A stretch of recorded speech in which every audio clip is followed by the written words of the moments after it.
Target এখানে আসার, এবং আপনিও প্রিপারেশন নিয়ে নিশ্চয়ই বসেছিলেন। জি, এক্স্যাক্টলি সবাই। তাহলে এটা আমরা পারিনি, তবে আল্লাহ তাআলা এটাই আমাদেরকে ইঙ্গিত করলেন যে আল্লাহ যেটা চান সেটাই হবে, আমরা যেটা চাই সেটা নাও হতে পারে।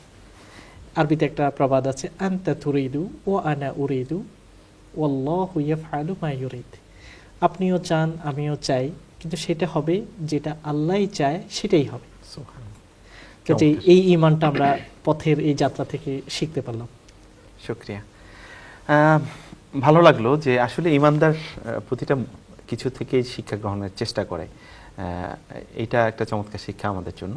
আমার মনে হয় এটার উপর আমরা আমল করতে পারি চমৎকারভাবে, এবং আল্লাহর কুদরতের উপর আমরা সবসময় বিশ্বাস করি, এবং এটাও তারই একটা নিশানা, আলহামদুলিল্লাহ। তো আমরা শুরু করছি একটা আমাদের ফেসবুকের প্রশ্ন দিয়ে। তো ফেসবুকের প্রশ্নটা হচ্ছে, এক বোন আমাদের জার্মানি থেকে লিখেছেন। উনি ওনার এক আঙ্কেল ইন্তেকাল করেছেন, তো ওনার জন্য দোয়া চেয়েছেন গত কয়েকদিন আগে, এবং এই সুবাদেই উনি একটা প্রশ্ন করেছেন। সেটা হচ্ছে যে কবরে যে যাওয়ার, সেখানে কিভাবে দোয়া করতে হয়। যেহেতু উনি মহিলা, তাহলে ওনার বিষয়টা আসতে পারে। প্লাস হচ্ছে এই যে দোয়া করছেন, এই দোয়াটা কবরে যে যিনি আছেন তিনি কি শুনতে পান কিনা, অথবা দেখতে পান কিনা। আর এটার সাথেই লাগানো সেটা হচ্ছে কবরের জীবনটা আসলে কেমন। এটা যারা পরহেজগার ঈমানদার তাদের জন্য, আবার বিপরীত দিকে যারা আছেন তাদের জন্য কবরের জীবনটা কেমন হয়। ধন্যবাদ। প্রশ্ন যদিও একটি, কিন্তু এখানে আমরা বিভিন্ন পার্ট দেখতে পাচ্ছি। প্রথমত, কবরে যারা চলে যায় তাদের জীবনটা কেমন, আমরা তাদের জন্য কিভাবে দোয়া করতে পারি, তারা আমরা যখন তাদের জিয়ারত করার জন্য যাই তারা আমাদেরকে দেখেন কিনা, আমাদের কথা শুনেন কিনা, এবং সার্বিকভাবে আমরা কিভাবে তাদের উপকারে আসতে পারি। এই কয়েকটা বলা যায় 4-5টা বিষয়ের অংশ এই প্রশ্নের মধ্যে আছে।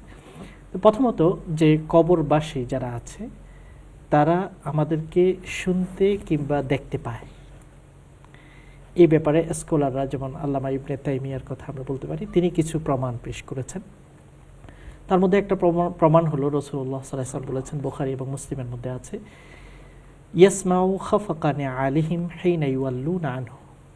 মৃত ব্যক্তিকে যখন আমরা দাফন করে ফিরে আসি, এই মৃত ব্যক্তি তিনি তার আপনজন যারা ফিরে যাচ্ছে তাদের পায়ের পদশব্দ তিনি শুনতে পান।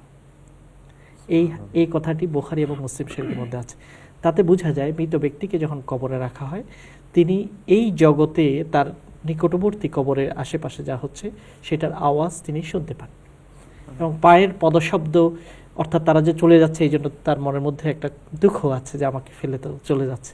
এটা বোঝানোর জন্য আল্লাহ নবী বলছেন যে পদশব্দও তারা শুনতে পায়। যেমন আমরা আমাদের কোনো আপনজনকে যখন বিদায় দিই, তখন দেখি যে ঘরের বাইরে তারা যখন হেঁটে বের হয়ে যাচ্ছেন, শব্দটা আমরা শুনি। এই শব্দটা কিন্তু করুণ সুরে আমাদের কানে বাজে যখন প্রিয় ব্যক্তিকে আমরা বিদায় দিই। একইভাবে তারা এভাবে শুনতে পায়। এটা বুখারী এবং মুসলিমের হাদিস। দ্বিতীয় একটা প্রমাণ তিনি পেশ করছেন যে মৃত ব্যক্তিরা আমাদেরকে শুনতে পায়, যে যখন বদরের যুদ্ধ সমাপ্ত হলো তখন আল্লাহর নবী বড় বড় যারা কাফের নেতৃবৃন্দ ছিল তারা সেখানে নিহত হয়। যেমন আবু জাহাল, উতবা, শাইবা, এই জাতীয় ব্যক্তিরা প্রায় 70 জনের মতো নিহত হয়। তাদেরকে আল্লাহর নবী ডেকে ডেকে জিজ্ঞাসা করছেন তাদেরকে দাফন করার পরে। এখানে ইসলামের একটা সৌন্দর্য, তাদেরকে কিন্তু দাফন করা হয়েছে, মুসলমানরা করেছে। এটা না যে তাদের লাশকে অপমান করা হয়েছে, অথবা পানিতে ফেলে দেওয়া হয়েছে, অথবা বিকৃত করা হয়েছে, এটা না।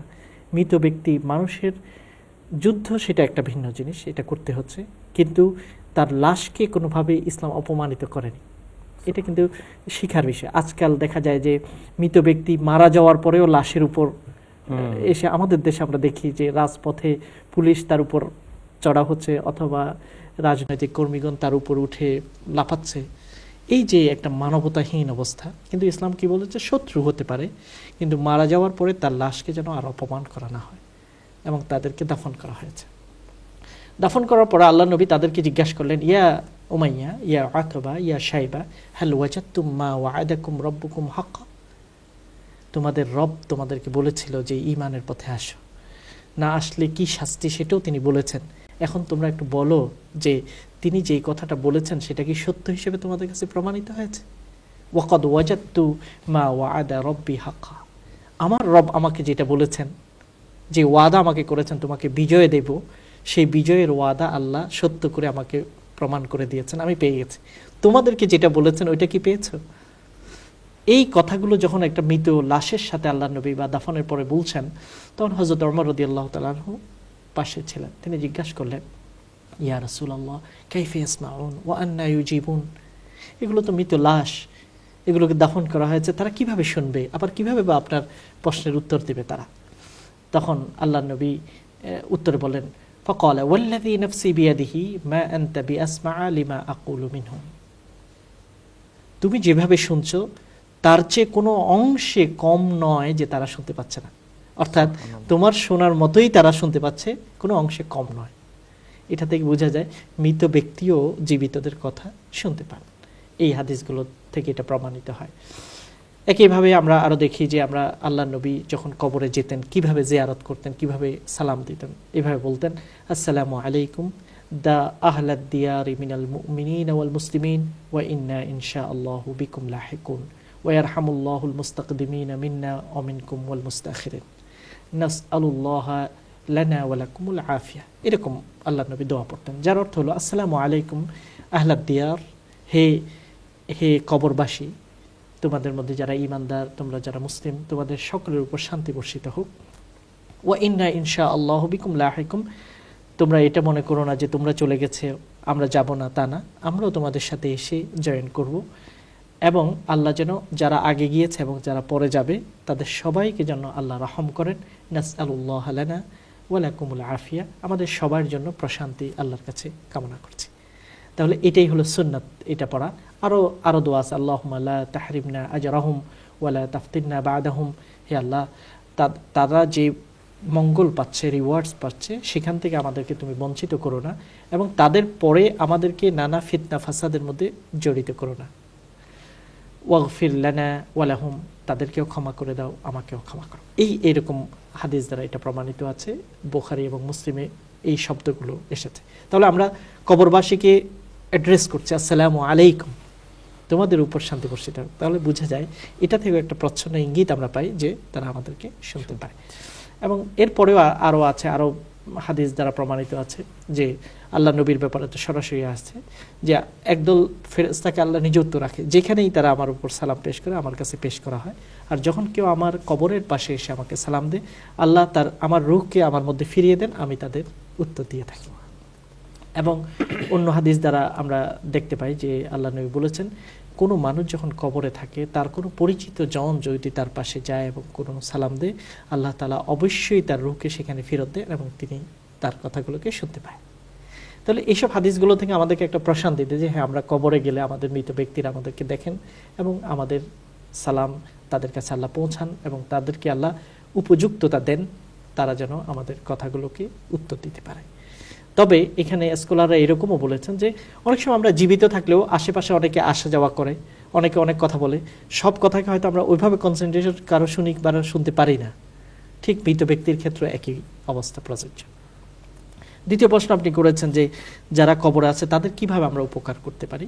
এখানে দুটা আমল যে তারা আমাদের থেকে তার সওয়াবের অংশ পাবে, এটা বিশুদ্ধ হাদিস দ্বারা প্রমাণিত এবং সকল স্কলার এই ব্যাপারে একমত। দুটার মধ্যে একটা হলো যে সাদাকা, আর্থিক যেসব কাজগুলো আমরা তাদের জন্য করব, টাকা পয়সা যেগুলো আমরা সাদাকা করব, সেগুলো তারা অবশ্যই সেগুলো সওয়াব পাবেন। এবং তাদের জন্য আমরা দোয়া এবং ইস্তেগফার যে করি সেগুলোর সওয়াবও তারা পাবে। দ্বিতীয় প্রশ্ন হলো যে আমরা যে কোরআন তেলাওয়াত করি, কেরাত পড়ি অথবা কোনো শারীরিক ইবাদত করি, সেটা পাবে কিনা এই ব্যাপারে ভিন্ন মত আছে। তবে আমরা বলতে পারি যে আমাদের শারীরিক ইবাদত যেগুলো আছে, যে নামাজ পড়ে তার জন্য দোয়া করলে অথবা রোজা রেখে তার জন্য দোয়া করলে, এটা আমরা তারাও পেতে পারেন। কারণ একটি হাদিসে আছে, আল্লাহ নবীর কাছে এসে জিজ্ঞাসা করা হলো রোজা রাখার ব্যাপারে, যে মৃত ব্যক্তি তিনি রোজা রাখতে পারেননি, তার রোজাগুলোকে আমরা রাখতে পারবো, তা আল্লাহ নবী রাখতে বলেছেন। তাহলে শারীরিক ইবাদতের সওয়াবও তারা আমাদের থেকে পাবে। এই জিনিসগুলো আমরা খেয়াল রাখবো। আশা করি এর মাধ্যমে অনেক ভাই বোনরা যখন বিশেষ করে কারো আপনজন মারা গেলে সবাই মনে এই প্রশ্নটি জাগে, আমরা এতদিন কথা বলেছি, এতদিন তাদের সাথে মত বিনিময় করেছি, কিন্তু এখন কিভাবে করা যায় ছটফট করে। প্রতিটি মানুষ যেই ঘরেই কেউ মারা গেছে সবাই এই প্রশ্নটি থাকে। এই জন্য আমি একটু এভিডেন্স সহ হাদিসের আলোকে এই বিষয়টাকে বিস্তারিত বলেছি। আমাদের আপনজনরা আমাদেরকে দেখতে পান এবং শুনতে পান। মহিলাদের জন্য কবরে যাওয়ার দুটি ব্যাপার আছে। কোনো কোনো হাদিস দ্বারা সেটা নিষেধাজ্ঞা এসেছে, আবার কোনো হাদিস থেকে বা হযরত আয়েশা রাদিয়াল্লাহু তাআলা আনহু তার ভাইয়ের কবর জিয়ারত করেছেন, এটা আমরা প্রমাণ পেয়েছি। এই দুটা থেকে এটাই একটা সিদ্ধান্তে আসে যে মহিলারা যেহেতু সেখানে পরপুরুষদের কবর থাকে, হিজাবের মাধ্যমে যদি যেতে চান এবং নিজেদের উপর যদি নিয়ন্ত্রণ রাখতে পারেন, কারণ অনেক মহিলা আছে খুব অস্থির হয়ে পড়েন আপনজনকে হারানো, সেখানে গিয়ে হয়তো চিৎকার চেঁচামেচি করবেন, কান্না করবেন। এরকম যদি তিনি করবেন না, নিজের উপর নিশ্চিত কন্ট্রোল থাকে, তাহলে হয়তো তিনি দূর থেকে গিয়ে জিয়ারত করতে পারেন। আর ঘরে বসেও তাদের জন্য আমরা সওয়াব পৌঁছাতে পারি। কবরের জীবনটি হচ্ছে সবচেয়ে প্রথম ঘাঁটি। আখেরাত অর্থাৎ বিচার এবং দুনিয়া, এই দুটার মাঝখানে একটা রিমান্ড স্টেজ। ভালো মানুষদের জন্য সেখানে আরামে থানার মধ্যে ভালো মানুষকেও গ্রেফতার করা হয় অনেক সময়, তখন পুলিশ বা অন্যান্যরা তাদেরকে সম্মান করে যে ভালো মানুষ, কোনো কারণে, রাজনৈতিক কারণে অথবা অন্য কোনো কারণে, টেকনিক্যাল কারণে তাদেরকে গ্রেফতার করা হয়েছে, তাদের সাথে সুন্দর ব্যবহার করে। খবরটা হচ্ছে নেককার মানুষের জন্য সেরকম একটা জায়গা, যেখানে তাদেরকে জান্নাতের বিছানা বিছিয়ে দেওয়া হবে, জান্নাতের খাবার পরিবেশন করা হবে এবং বলা হবে নাম কানাউমাতিল আরুস। নতুন নতুন বিবাহ করে যে ব্যক্তি, সে ব্যক্তি যেভাবে খুব আরামে নিশ্চিন্তে ঘুমায়, সেভাবে তুমি ঘুমাও, কেউ তোমাকে জ্বালাতন করার জন্য আসবে না। এবং প্রশ্নগুলো যখন হয়ে যাবে, তিনটা সামারি কোয়েশ্চেন, মান রব্বুকা মা দীনুকা ওয়ামান হাযার রাজুলুল্লাযী বুইসা ফীকুম, তোমার রবকে, তোমার দিন কি ছিল, এই ব্যক্তি যাকে প্রেরণ করা হয়েছে তিনি কে ছিলেন। এই প্রশ্নগুলো যখন বলা হবে, উত্তর যখন পাবে, পাশ করে ফেলবে, তখন ছটফট করবে যে আমি একটু ফিরে যেতে চাই, আমি যে পাশ করেছি, পরীক্ষার উত্তর দিতে পেরেছি, আমার আত্মীয় স্বজনকে বলতে চাই। সূরা ইয়াসিনে আল্লাহ বলছেন, ইয়া লাইতা কওমি ইয়ালামুন, আমার মানুষগণ, আত্মীয় স্বজন যদি তারা জানতো আমি যে পাশ করেছি, যে আমাকে আমার রব মিনাল মুকরামিন, সম্মানিতদের অন্তর্ভুক্ত করেছেন, এটা বলার জন্য ছটফট করবে। কিন্তু ফেরেশতারা বলে না, এখনো জানানোর সময় হয়নি, আপনি ঘুমান, বিশ্রাম করেন। আবার যারা দিনদার ছিলেন না, আল্লাহকে ভয় করেনি, ঈমান আনেনি, তাদের জন্য কঠিন, হা হা লা আদরি, তারা বলবে আমি তো কিছু জানি না, এই প্রশ্নগুলোর উত্তর আমার জানা নেই, আফসোস করতে থাকবে এবং সেখানেই তাদের উপর শাস্তি আসবে। এবং কবরের আযাব যে হবে অনেক আয়াত থেকে প্রমাণিত, কোনো কোনো স্কলার বলেন প্রায় 17টি আয়াত থেকে প্রমাণিত, আবার হাদিস দ্বারা প্রমাণিত। আল্লাহ নবী আল্লাহর কাছে আশ্রয় চেতেন, আল্লাহুম্মা ইন্নী আউযু বিকা মিন ফিতনাতিল কবর মিন আযাবিল কবর, আযাবে কবর থেকে, কবরের শাস্তি এবং কবরের পরীক্ষা থেকে হে আল্লাহ আমি পরিত্রাণ চাই। আশা করি এই সংক্ষিপ্ত আলোচনা থেকে কবর বিষয়ক বিভিন্ন দিকগুলো আমাদের কাছে পরিষ্কার হয়েছে। ধন্যবাদ। জাযাকুমুল্লাহ। বোন, আপনার মাধ্যমে আসলে অনেকেরই প্রশ্ন থাকে এই বিষয়টি, এই জন্য একটু ডিটেলস আমরা আলোচনা করলাম। আমরা যাচ্ছি ছোট্ট একটি বিজ্ঞাপন বিরতিতে, ফিরে আসছি ইনশাআল্লাহ, তারপরে এসে সরাসরি কলে জুড়ে যাচ্ছি। আসসালামু আলাইকুম ওয়া রাহমাতুল্লাহি ওয়া বারাকাতুহু। আসমান সুন্দর, জমিন সুন্দর, সুন্দরী সুন্দরী পাল্লা, জানি না কত সুন্দর তুমি আল্লাহ। আপনারা দেখছেন ইসলামিক প্রশ্নোত্তরমূলক অনুষ্ঠান জীবন জিজ্ঞাসা with NTV.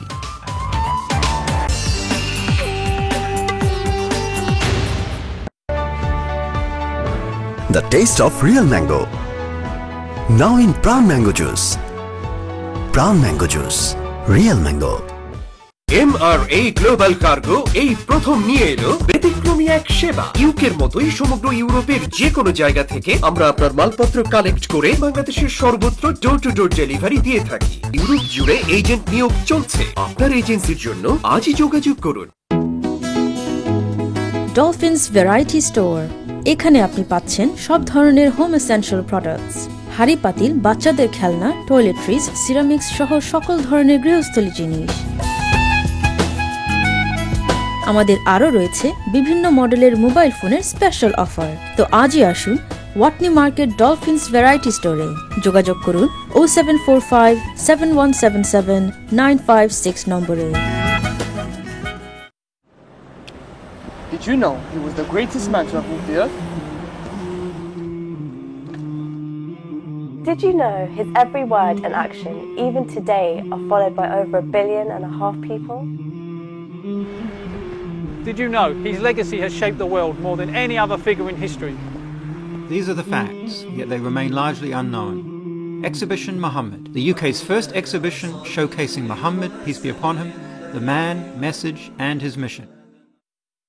Royal exchange company SRL মাত্র 3 ইউরোতে সর্বোচ্চ রেটে দেশে টাকা পাঠানোর অপূর্ব সুযোগ। আজই আমাদের আন্তরিক সেবা নিন। সমগ্র ইতালি ব্যাপী আমাদের রয়্যাল এক্সচেঞ্জের শাখা এখন আপনার হাতের নাগালে। আমাদের আছে 10 মিনিটের স্পট ক্যাশ সার্ভিস যে কোনো ব্যাংকের যে কোনো শাখায়।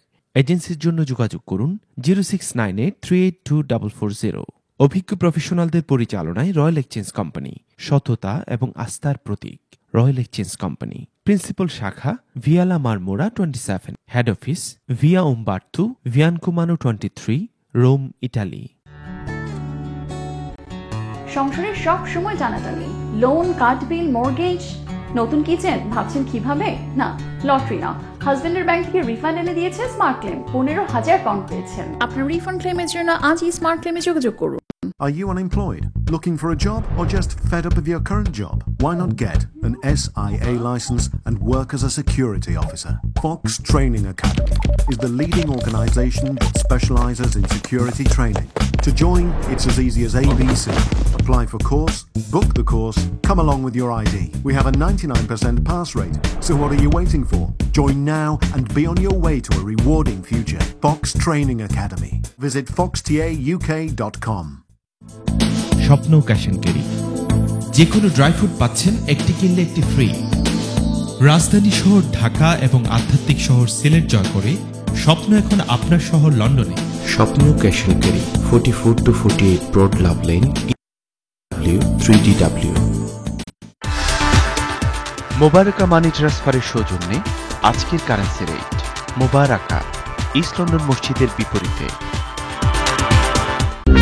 কলাপাতা রেস্টুরেন্ট গ্রিল খাবার এবং মজাদার বাংলাদেশি কাবাব নিয়ে নতুন রূপে নতুন সাজে। তাই নাকি? Fantastic. কবে থেকে? Sounds excellent. We'll go today.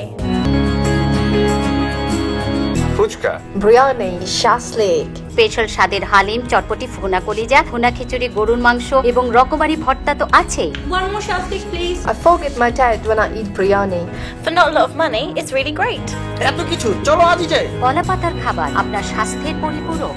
না না, কিসের এত টেনশন? 4 দিন পর জমি টেস্টি, এখন তো টাকার জোগাড় হয় নাই। তোমার ছেলে ইতালি থাকে না? আরে ইতালিতে বাংলাদেশে টাকা আসতে 1 মাস সময় লাগে। ন্যাশনাল এক্সচেঞ্জের মাধ্যমে টাকা পাঠাইতে গাও, কালি পায়া যাবা। কি exchange? National exchange. National exchange 292 দেশে টাকা পাঠায়, আর ইতালিতে তার 300 টাকা রয়েছে। তোর মামুর একটা টেলিফোন লাগাতো।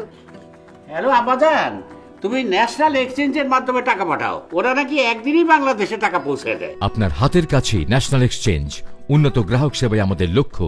মিডল্যান্ডসবাসীর দীর্ঘদিনের চাহিদা পূরণে বার্মিংহামের লজেলসের ভিলা রোডে বাংলাদেশি সব ধরনের মাছের বিশাল স্টক নিয়ে বিখ্যাত ডায়মন্ড ব্র্যান্ডের সি ফুড সেন্টার। ডায়মন্ড ব্র্যান্ডের সাথে থাকছে অন্যান্য সব ধরনের ব্র্যান্ডের মাছের বিশাল সমাহার। Sea food centre, villa road, লজেলস, Birmingham. Regent's Lake, an exciting new wedding venue at the heart of Tower Hamlets.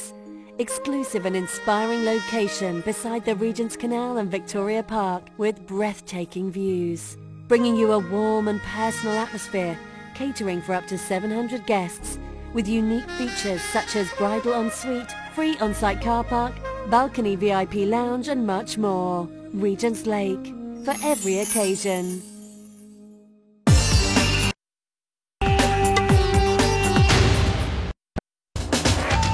আপনারা দেখছেন ইসলামিক প্রশ্নোত্তরমূলক অনুষ্ঠান জীবন জিজ্ঞাসা উইথ এনটিভি। আসমান সুন্দর, জমিন সুন্দর, সুন্দরী সুন্দরী পাল্লা, জানি না কত সুন্দর তুমি আল্লাহ। আসসালামু আলাইকুম ওয়া রাহমাতুল্লাহি ওয়া বারাকাতুহু। ওয়েলকাম ব্যাক প্রিয় ভাই বোনেরা, আবারও আপনাদের স্বাগত জানাচ্ছি। আশা করছি আপনারা আমাদের সাথে আছেন। দুইজন কলার অনেকক্ষণ ধরে ওয়েট করছেন, আমরা সো সরি যে আপনাদেরকে অনেক লেটে রেসপন্স করছি। আমরা চলে যাচ্ছি সরাসরি কলে, দেখি কি আছেন। আসসালামু আলাইকুম। হ্যালো, আসসালামু আলাইকুম। ওয়া আলাইকুম আসসালাম ওয়া রাহমাতুল্লাহি ওয়া বারাকাতুহু। আপনার প্রশ্ন বলেন। থ্যাংক ইউ জনাব আপনাদের এই সুন্দর প্রোগ্রামের জন্য। আমার দুইটা প্রশ্ন। প্রথমটা হচ্ছে বাচ্চার জন্মের পূর্বে যে আমাদের শরীয়তের যে কিছু রীতিনীতি আছে এগুলা কি একটু বলবেন? যেমন ওই যে আগুন দেওয়া এবং খুতবা পড়া এগুলা, আর আরেকটা বা অন্য কিছু আরেকটু থাকলে এগুলো একটু জানালে খুশি হতাম। আরেকটা হচ্ছে যে দেশে বলে আপনার বাচ্চার জন্মের 1 সপ্তাহের ভিতরে না কিছু সাফাই করতে হয়, এখানে আপনার ডাক্তার বলছে এগুলো চুল কাটতে হয় না, এটা কি একটু বুঝিয়ে বলবেন প্লিজ? আমার এই দুইটা প্রশ্ন। থ্যাংক ইউ আপনাদের এই সম্পর্কে আবারও আমি ওয়েট করছি আপনাদের আনসারের জন্য। জাযাকুমুল্লাহ। আমরা পরবর্তী কল নিয়ে নিচ্ছি, তারপর আমরা কল অ্যান্সারে চলে যাব। Next collar please. আসসালামু আলাইকুম। আসসালামু আলাইকুম। হ্যালো, আসসালামু আলাইকুম।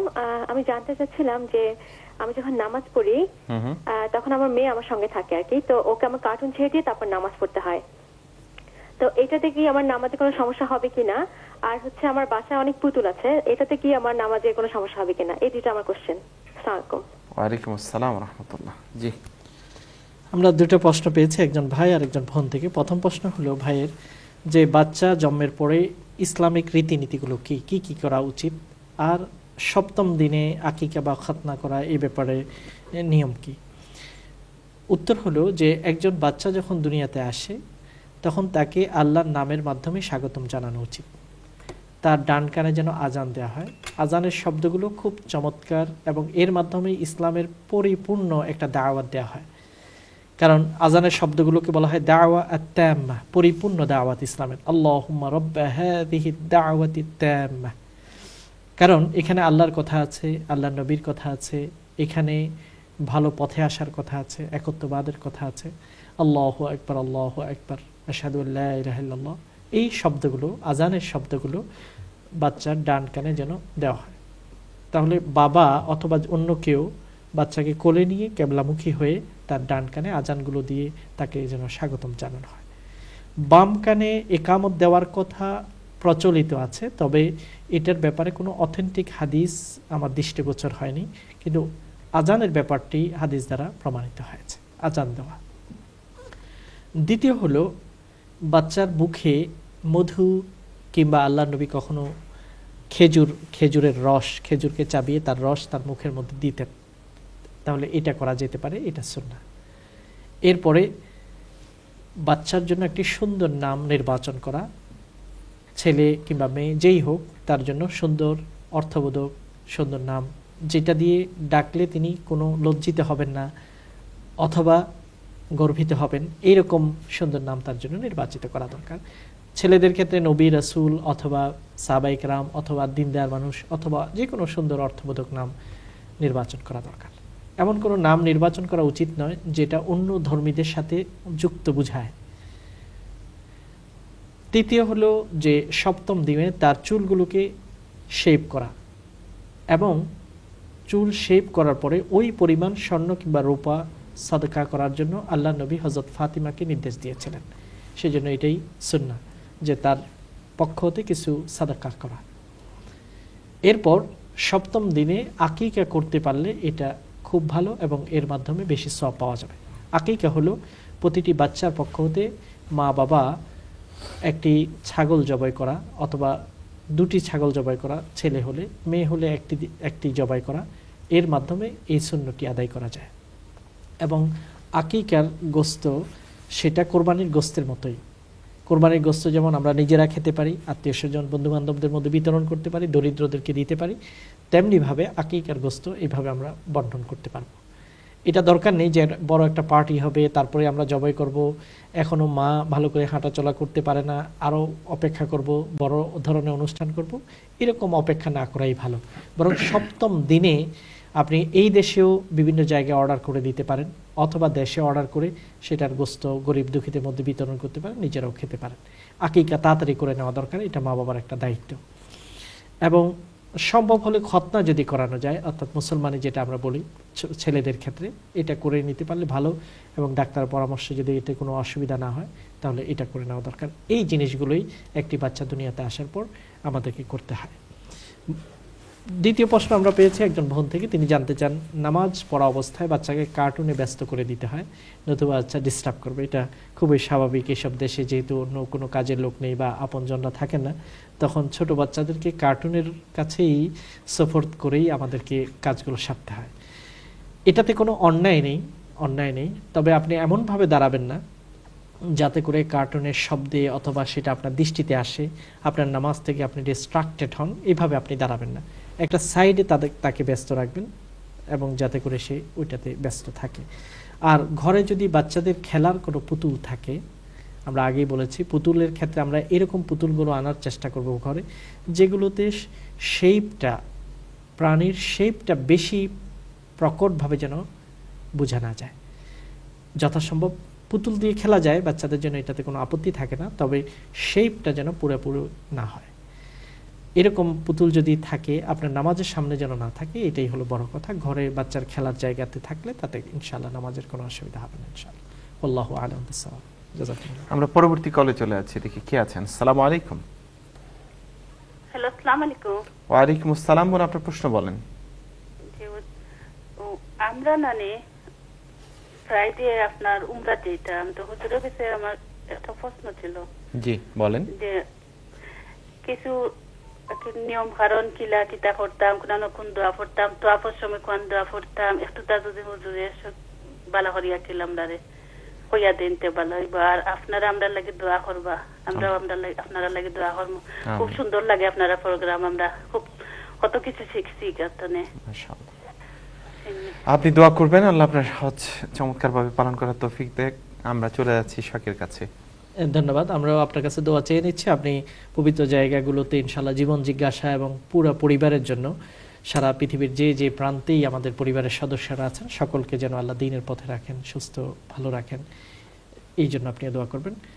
আসলে উমরা পালনের ক্ষেত্রে বিশেষত অনেক দোয়া আছে যেগুলো বাধ্যতামূলক নয়, তবে পড়তে পারলে সওয়াব পাওয়া যায়। এই জন্য আমরা আসলে যারা হজ কিংবা উমরাতে যাই তাদের আগে থেকে কয়েক মাস আগে থেকে একটু বই নিয়ে পড়াশোনা করা দরকার, যাতে করে আমরা প্রয়োজনীয় দোয়াগুলো আমরা শিখতে পারি। প্রথমত আমাদের সবাইকে যারা উমরাতে যাব কিংবা হজে যাব, যে জিনিসটি শিখতে হবে সেটা হলো তালবিয়া। এটা ওয়াজিব, এটা পড়তে হবে। লব্বাইক আল্লাহুম্মা লব্বাইক, লব্বাইক লা শারীকা লাক লব্বাইক, ইন্নাল হামদা ওয়ান নি'মাতা লাক ওয়াল মুলক লা শারীকা লাক। এই তালবিয়াটা যেন আমাদের শুদ্ধ উচ্চারণে হয়, আমাদের উচ্চারণ যেন বিকৃত না হয়, এই জিনিসটা অবশ্যই আমাদেরকে শিখতে হবে। দ্বিতীয় হলো আরেকটি দোয়া আছে যে আল্লাহ নবী যখন তাওয়াফ করতেন তখন বিভিন্ন দোয়া পড়তেন, তবে বিশেষত হজরে আসওয়াদের আগের কর্নারে যখন তিনি পৌঁছতেন ঘুরে এসে, যেটাকে রুকনে ইয়ামানি বলা হয়, সেখান থেকে হজরে আসওয়াদের কর্নার, এই কর্নারের মাঝখানে তিনি প্রচলিত কোরআনে কারীমের এই আয়াতটি দোয়াটি পড়তেন, রব্বানা আতিনা ফিদ দুনিয়া হাসানা ওয়া ফিল আখিরাতি হাসানা ওয়া কিনা আযাবান নার। এই দোয়াটি আপনি শিখবেন। একইভাবে আমরা লা ইলাহা ইল্লাল্লাহু ওয়াহদাহু লা শারীকা লাহু লাহুল মুলক ওয়া লাহুল হামদু ওয়া হুয়া আলা কুল্লি শাইইন কাদির, যখন সাই বাইনা সাফা ওয়াল মারওয়া করবেন, সাফা থেকে মারওয়াতে পাহাড়ে যাবেন, মারওয়া থেকে সাফাতে আসবেন, এই দোয়াটা পড়া দরকার। নাসারা আবদা ওয়া হাজামাল আহজাবা ওয়াহদা, যে আল্লাহ তাআলা তার বান্দাকে তিনি সাহায্য করেছেন, তার ওয়াদাকে তিনি পরিপূর্ণ করেছেন এবং আল্লাহ সকল শত্রুদেরকে পরাজিত করেছেন। এই দোয়াটা আল্লাহ নবী পড়েছেন। এই জন্য এগুলো হচ্ছে বেসিক কিছু দোয়া। আরও অনেক দোয়া আছে, যে কোনো কোরআন ও সুন্নাত দোয়া আপনি পড়তে পারেন। যদি দোয়াগুলো মুখস্থ করা সম্ভব না হয় আপনি দেখেও পড়তে পারেন, অথবা নিজের ভাষায়ও যখন আপনি দোয়া করবেন দোয়া করতে পারবেন। সাফাতে বসে কেবলামুখী হয়ে দোয়া করা সুন্নাহ, মারওয়াতে বসে কেবলামুখী হয়ে দোয়া করাটা সুন্নাহ। কাজেই যখন আপনি দোয়া করবেন তখন নিজের ভাষায় দোয়া করবেন, অথবা কোরআন এবং হাদিসের অনেক দোয়া আছে, যে কোনো দোয়া আপনি রব্বানা যালামনা আনফুসানা ওয়া ইন লাম তাগফির লানা ওয়া তারহামনা লানাকুনান্না মিনাল খাসিরিন, এইসব দোয়াগুলো আপনি পড়বেন। ইনশাআল্লাহ আল্লাহ তাআলা আপনার উমরাকে, হজকে এবং আপনার পরিবারে যারা যাচ্ছেন সকলকে সুস্থ রেখেই পালন করার তৌফিক দান করুন। আমিন। আসলে আমি আপনার আগের প্রশ্ন থেকে একটা ইমেল পড়ছিলাম, আর ইমেলের প্রশ্নটা আমি এখন দেওয়াটা খুব জরুরি মনে করছি। সেটা হচ্ছে এক ভাই প্রশ্নটা করেছেন, মানে খুবই এটা আমাদের অন্ধকার একটা জগতের একটা চিত্র, বাট এত পজিটিভ মনে হচ্ছে আমার কাছে। ভাইয়ের কয়েকটা লাইন, আমি নাম উল্লেখ করছি না ডেফিনেটলি। তো উনি বলছে যে এটা আমার ফার্স্ট কোনো টেলিভিশনে ইসলামিক প্রোগ্রামে প্রশ্ন করা, আর উনি বলছে যে এই প্রশ্নগুলো হয়তো আপনারা বলতে বা পড়তে বিব্রত বোধ করবেন, কিন্তু আমার এছাড়া কোনো উপায় নাই। তো ওনার লাইনটা হচ্ছে এরকম, বুঝতে পারছি শয়তান আমাকে জাহান্নামের কিনারায় নিয়ে গেছে। আরো অনেক কথা আছে, এর ভিতর হচ্ছে যখন সে স্কুলে পড়ে তখন থেকে তার পর্নোগ্রাফির এক ফ্রেন্ডের মাধ্যমে দেখার অভ্যাস গড়ে ওঠে, এবং এই পর্নোগ্রাফি দেখতে দেখতে সে অনেকটা এডিক্টিভ হয়ে যায় এটাতে আনফরচুনেটলি, এবং এর ফলে তার অনেকগুলো আরো পাপ হয়ে গেছে। হতে হতে এখন তার সামহাউ রিয়েলাইজেশন আসছে যে এটা ইজ টু মাচ। এখন সে যেটা বলছে যে নামাজ পড়তে গেলে তার কনসেন্ট্রেশন হয় না, বা বিভিন্ন খারাপ জিনিস মাথায় চলে আসে। এখন কি করতে পারে আসলে তার, আমাদের কাছে সে অ্যাকর্ডিং টু ইসলাম চাচ্ছে, এবং সে ট্রুলি চায় যে এখান থেকে সে ফিরে আসবে। আল্লাহ কবুল করুক, অন্তর থেকে দোয়া করছি, আর আপনার কাছে বিষয়টা পেশ করছি। অনেক ডিটেলস আছে, বাট আসলে এটা একজন ব্যক্তির নয়, এটা একটা সামাজিক রোগের একটা চিত্র সংক্ষেপে আমাদের কাছে উঠে এসেছে। পর্নোগ্রাফি অথবা ব্লু ফিল্ম, এই জাতীয় শব্দগুলো আমরা শুনে থাকি পেপার পত্রিকায় কিংবা খবরে শুনে থাকি। বাংলাদেশ সহ সারা পৃথিবীর জন্য এটা মানুষের যুবকদের, উঠতি বয়সী বিশেষত ছেলে মেয়েদের চরিত্রকে, জীবনকে, কেরিয়ারকে ধ্বংস করে দেওয়ার জন্য বড় ধরনের একটি অ্যাটম বোম, যেটা মানুষের মধ্যে এডিকশন তৈরি করে, খারাপ কাজে, এই দেখা থেকে নানা রকম খারাপ কাজে তাকে জড়িত করে, এবং তার চিন্তা, চেতনা, পড়া লেখা সব কিছুকে ধ্বংস করে দেয় পর্নোগ্রাফি দেখার এই খারাপ অভ্যাসটি। আজকের সমাজে, এমনকি মুসলিম সমাজগুলোতে মোবাইলের মাধ্যমে, ইন্টারনেটের মাধ্যমে, এমনকি টেলিফোনের মাধ্যমে অথবা নানাভাবে এসব কু এবং অসৎ জিনিসগুলো, চরিত্র হননকারী জিনিসগুলো ছড়িয়ে পড়ছে। এই জন্য আমাদের সবাইকে, আমাদের মা বাবা যারা আমরা, তারা খুব সচেতন হতে হবে। আমার ছেলে মেয়েরা যেন ঘরে বসে ইন্টারনেটে এরকম কোনো ওয়েবসাইট ব্রাউজ করতে না পারে, এই ব্যাপারে পদক্ষেপ নিতে হবে। যতদিন তারা বড় না হবে, 18 বা তারপর, ততদিন পর্যন্ত আমাদের দায়িত্ব তাদেরকে কন্ট্রোল করা, দেখতে না দেওয়া। এরপরে যখন তারা ইন্ডিপেন্ডেন্ট হয়ে যাবে, তখন সেটার ব্যাপারটা দায়িত্ব তাদের কাছে আসবে। কিন্তু আমার কাছে, আমার তত্ত্বাবধানে থাকা অবস্থায় আমার ছেলে সন্তানরা যেন এই অন্ধকার জগতে পা না বাড়ায়। আর এসবগুলো এত সহজলভ্য হয়ে গেছে ইদানিংকালে সম্ভবত, যে আমরা অনেকগুলো রিপোর্টে দেখেছি স্কুলের বাচ্চারা ক্লাস হচ্ছে কিন্তু মোবাইলে সেগুলো দেখছে, এরকম খবর আমরা শুনেছি। এবং এগুলোর প্রভাবে প্রতিটি ছেলে তার ছেলে মেয়ে, বয় ফ্রেন্ড, গার্লফ্রেন্ড, এগুলো তো আসলে ইউরোপীয় শব্দ, কিন্তু এখন বাংলাদেশে ঘরে ঘরে বয়ফ্রেন্ড, গার্লফ্রেন্ড, তাদের সাথে যোগাযোগ করা, অথবা অনেক বয়ফ্রেন্ড নিয়ে একটা গার্লফ্রেন্ড যাওয়া, এই যে জাতীয় কালচারগুলো কিন্তু ছড়িয়ে যাচ্ছে। এসবগুলো দেখে দেখে সেগুলোকে প্র্যাকটিস করার একটা চর্চা হচ্ছে। এবং আমরা দেখি যে আমাদের পার্শ্ববর্তী দেশ ভারতেও কি পর্যায়ে পৌঁছে গেছে দর্শন নামে একটা রোগ, যে আমরা দেখছি সুইজারল্যান্ড থেকে এক মহিলা পর্যটনে গিয়েছে, গণদর্শনের শিকার তিনি হয়েছেন। এভাবে বাংলাদেশেও নানা জায়গায় হচ্ছে, চলন্ত বাসের মধ্যে হচ্ছে। এগুলো হচ্ছে খুব একটা খারাপ দিক। এগুলোর ব্যাপারে আমাদের সামাজিক প্রতিরোধ গঠন করা দরকার। সরকার এবং অন্যান্য কর্তৃপক্ষ সকলে খুব সজাগ থাকা দরকার, এবং ব্যাপকভাবে যুবকদের বিধ্বংসী এই জিনিস থেকে যদি আমরা বের করতে না পারি, তাহলে দর্শন বেড়ে যাবে, অপকর্ম বেড়ে যাবে, অপবিত্রতা বেড়ে যাবে, যৌনাচার বেড়ে যাবে, এবং অসৎ মানুষের আগমন পৃথিবীর মধ্যে বেড়ে যাবে। এই প্রেক্ষাপটে যিনি আমাদের কাছে প্রশ্ন করছেন, তার জন্য কি অ্যাডভাইস হবে? প্রথমত নিজের উপর কন্ট্রোল আরোপ করা, নিয়ন্ত্রণ আরোপ করতে হবে, যে আমি এই পথে আর যাব না, এটা খুব অন্যায়, এটা খুব খারাপ, আর নয়, আজকে এই মুহূর্তে আমি সেটাকে ত্যাগ করলাম এবং আল্লাহর সাথে ওয়াদা করে তাওবা করব। তাওবা এমন একটা জিনিস যেটা মানুষকে পরিপূর্ণ পবিত্র করে, এবং নতুন একটা জীবন নিতে হবে, যে আমি যে অন্যায় করছি তার বিপরীতে ওই পরিমাণ ভালো কাজে আমি সময় ব্যয় করব। এই নিয়ন্ত্রণটা নিজের নফস বা নিজের মনের বিরুদ্ধে একটা যুদ্ধের মাধ্যমে আয়ত্ত করতে হবে। আর এই নিয়ন্ত্রণের শক্তিটি যদি আপনার মধ্যে এসে যায়, তাহলে ইনশাআল্লাহ রাস্তা সহজ হয়ে যাবে। আউযু বিল্লাহি মিনাশ শাইতানির রাজিম আমরা পড়ব, জাহান্নামের আগুনকে পরিকল্পনা করব, যে আজকে আমি দেখছি আমি যে দেখছি এই খারাপ জিনিসটা, এটা যদি আমার আপনজনরা জানে, আমার বন্ধুবান্ধব যদি জানে, আমাদের সমাজের লোকরা যদি জানে, তাহলে আমাকে কত ঘৃণা করবে। আমি যদি বারবার দেখি, এই ভয় করা দরকার যে আল্লাহ হয়তো এই আমার এই গোপন জিনিসটিকে প্রকাশ করে দিতে পারেন। আল্লাহ তাআলা মানুষের দোষকে খুব গোপন রাখেন, কিন্তু একটা পর্যায়ে বেশি মাত্রা অতিক্রম করলে আল্লাহ তাআলা সেটাকে কোনো না কোনোভাবে ফাঁস করে দেন। এই জন্য ফাঁস হয়ে গেলে আমার কি হবে, কি লজ্জা এবং কি ভয়ঙ্কর লাঞ্ছনা হবে, এই কথাটা চিন্তা করলে এটা থেকে নিজেকে নিয়ন্ত্রণ করা যায়, এবং তখন এই খারাপ জগৎ থেকে বেরিয়ে আসলে আস্তে আস্তে ভালো কাজগুলো আমার তৃপ্তিময় হয়ে উঠবে, আনন্দময় হয়ে উঠবে। আমরা দোয়া করছি সারা পৃথিবীর যত যুবকেরা, বিশেষত আমাদের দেশে মুসলিম যুবকেরা যারা এই জাতীয় অন্ধকার একটি জগতের পথে পা বাড়াচ্ছে, সেই জগৎ থেকে যেন তারা ফিরে আসতে পারে, এবং পবিত্র যেসব যুবক আছে আল্লাহ তাআলা যেন এরকম অপবিত্র জায়গায় পা বাড়ানো থেকে তাদেরকে রক্ষা করেন, সেই জন্য আমরা দোয়া করছি। জি, আমার মনে হয় আমরা যারাই আমাদেরকে দেখছেন এই ভাইটির জন্য আমরা সবাই দোয়া করবো ইনশাআল্লাহ। কারণ আমার কেন জানি মনে হচ্ছে যে এই ভাইটির আকুতিটা অনেক ভিতর থেকে আসা, সুতরাং আমরা সবাই মিলে দোয়া করছি আল্লাহ যেন তাকে সঠিক পথ দেখায়, ইহদিনাস সিরাতাল মুস্তাকিমের পথে নিয়ে আসে। আল্লাহ কবুল করুন, আল্লাহর কাছে এই তৌফিক কামনা করে যাচ্ছি ছোট্ট আরেকটি বিজ্ঞাপন বিরতিতে। আর তৃতীয় সেগমেন্টকে সাথে করে ফিরছি ইনশাআল্লাহ, যে সেগমেন্ট সবসময় আমাদের আলোচনার জন্য বরাদ্দ থাকে। আশা করি আপনারা সবাইকে দাওয়াত দিবেন এবং নিজেরাও শুনবেন। আসসালামু আলাইকুম ওয়া রাহমাতুল্লাহি ওয়া বারাকাতুহু। আসমান সুন্দর, জমিন সুন্দর, সুন্দরী সুন্দরী পাল্লা, জানি না কত সুন্দর তুমি আল্লাহ। আপনারা দেখছেন ইসলামিক প্রশ্নোত্তরমূলক অনুষ্ঠান জীবন জিজ্ঞাসা উইথ এনটিভি।